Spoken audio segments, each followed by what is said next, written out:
Hello students. तो आज हम लोग क्लास 10 का एक बहुत ही इम्पॉर्टेंट चैप्टर पढ़ने जाएंगे, दैट इज जेनेटिक्स। तो ये वीडियो आज का थोड़ा लंबा होने वाला है क्योंकि आपको बहुत सारे टर्म्स को समझना होगा पहले। तो आप अंत तक ज़रूर देखें वीडियो को, और नेक्स्ट पार्ट में हम ट्राई करेंगे कि इसका और भी जो क्रॉसिंग वगैरह है, monohybrid, dihybrid cross, Mendelian genetics, वो सब का भी हम एक्सप्लेनेशन देंगे नेक्स्ट वीडियो में।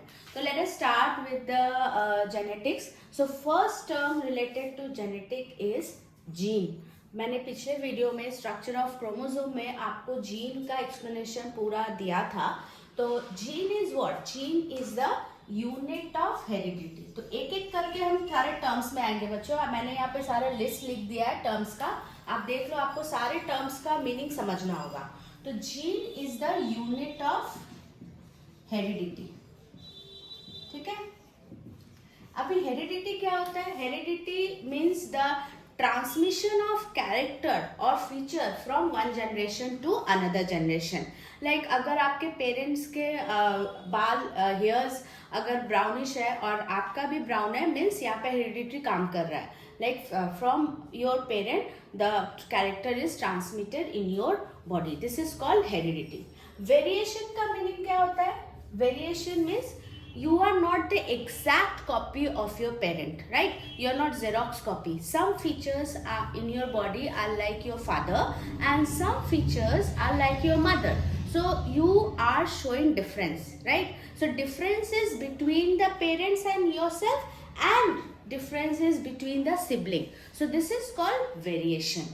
आप तो पूरा एकदम सेम टू सेम अपने पेरेंट्स की तरह नहीं दिखते हो, थोड़ा बहुत तो डिफरेंस है ही, तो इसको बोलते हैं वेरिएशन। आई होप ये दोनों टर्म्स क्लियर है। तो हेरिडिटी और वेरिएशन आप सबसे पहले पढ़ोगे, उसके बाद हम दो टर्म और आपको समझाएंगे, that is character, character and trait. ये क्या होता है जेनेटिक्स में? ये तब टर्म्स जब हम जेनेटिक्स पढ़ेंगे तो ये सब टर्म्स बार बार आएंगे। तो कैरेक्टर जैसे एक एग्जांपल हम देते हैं, कैरेक्टर हो गया हाइट ऑफ प्लांट। तो प्लांट का हाइट हो गया कैरेक्टर, और उसके दो ट्रेट्स हो जाएंगे, दो अल्टरनेटिव फीचर्स हम बोल सकते हैं। एक हो सकता है टॉल और दूसरा शॉर्ट हो सकता है, जिसको जेनेटिक्स में हम लोग ड्वार्फ बोलते हैं, ठीक है। तो ये हो गया कैरेक्टर और ट्रेट। यूजुअली जेनेटिक्स में tall is represented by capital T and dwarf is represented by small t, ठीक है। अभी मन में तो ये प्रश्न आएगा, क्यों टॉल को ही हम कैपिटल टी दिखा रहे हैं और ड्वार्फ को small T? Because in genetics whenever any trait is represented by capital letter it is known as dominant, ठीक है। ये कैपिटल टी जो है ना, ये बहुत ही पावरफुल है, right? So it is dominant. और ये स्मॉल टी मतलब वो सप्रेस हो गया, बेचारा कमजोर है, तो इसको हम लोग बोलते हैं रिसेसिव। हम आपको एक और एग्जांपल देके समझाते हैं। मान लो आप लोग ने सेल डिवीजन चैप्टर में होमोलॉगस क्रोमोसोम्स के बारे में पढ़ा होगा। तो होमोलॉगस क्रोमोसोम क्या होता है? Pair of chromosome with similar shape and size. हर एक क्रोमोसोम में डीएनए है और डीएनए में होता है जीन। तो अगर मान लीजिए इस पॉइंट पे एक जीन है, that is capital T. Capital T किसको रिप्रेजेंट कर रहा है? टॉल। तो सेम उसी का होमोलॉगस जो पेयर है, सेम पोजीशन पे इसका एक ऑल्टरनेटिव फॉर्म होगा, या तो फिर कैपिटल टी ही होगा या फिर स्मॉल टी भी हो सकता है। क्लियर है? सो ये जो ऑल्टरनेटिव फॉर्म, ये जीन है, capital T is gene suppose, ठीक है। इसका एक ऑल्टरनेटिव फॉर्म है, या तो फिर कैपिटल टी या फिर स्मॉल टी। तो ये जो ऑल्टरनेटिव फॉर्म है ना, इसको बोलते हैं एलील।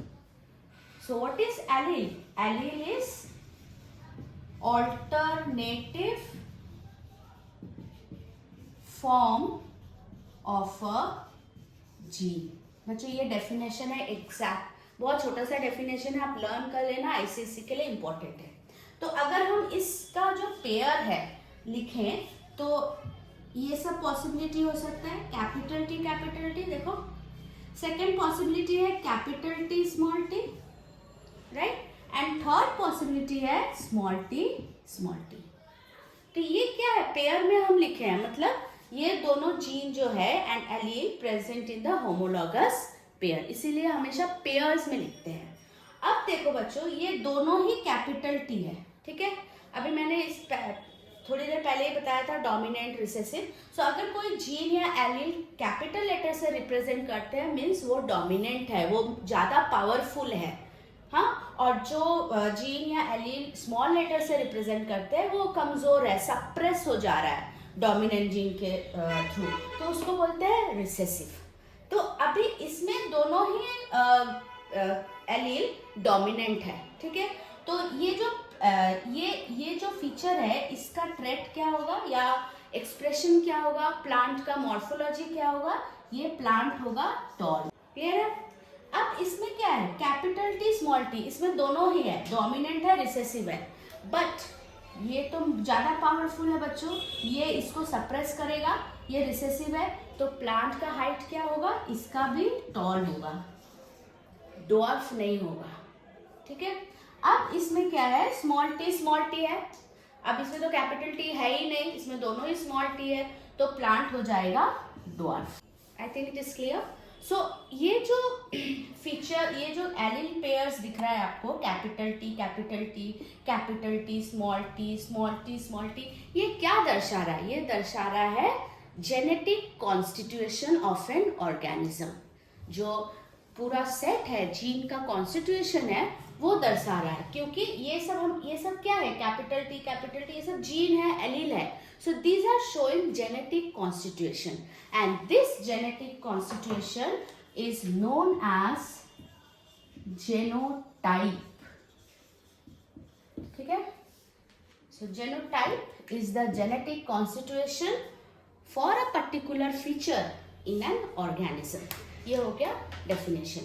अब हर एक genotype का अपना एक फीचर एक्सप्रेस होगा, जैसे आपका हाइट है, आप टॉल हो, तो ये दिख रहा है हमको, ठीक है। आपका कंप्लेक्शन विटिश है, ये आप देख सकते हो, आपकी आंखें ब्राउन है, ये आप देख सकते हो। So the features which can be observed, those features are known as phenotype.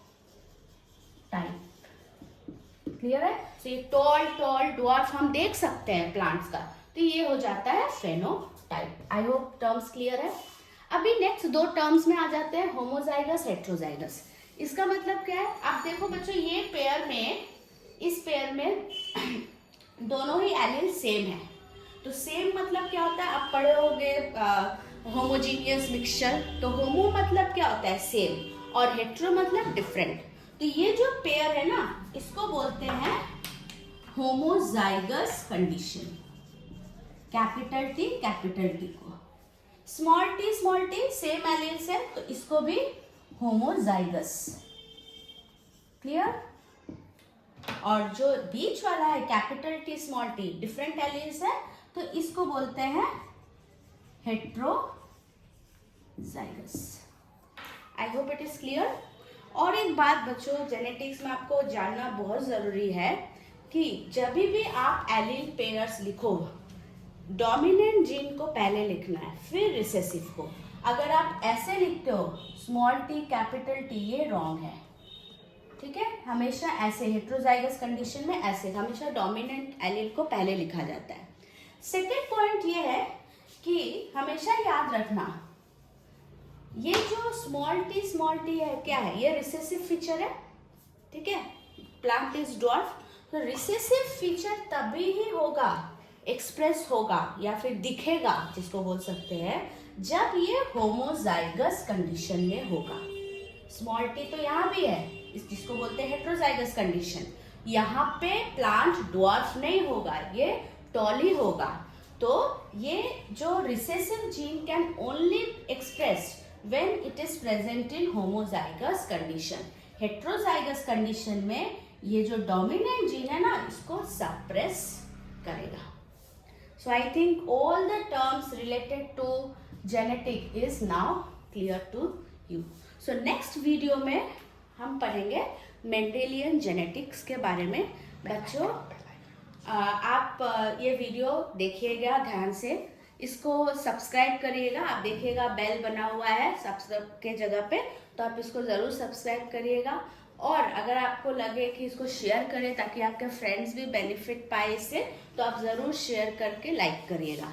Don't forget. Thank you so much. And और एक बात बच्चों, अगर आपको किसी और टॉपिक में एक्सप्लेनेशन चाहिए जहाँ पे आपको कंफ्यूजन हो रहा है, तो आप ज़रूर कमेंट बॉक्स में लिखिएगा और हम जितनी जल्दी हो सके एक्सप्लेनेशन देंगे। Thank you so much.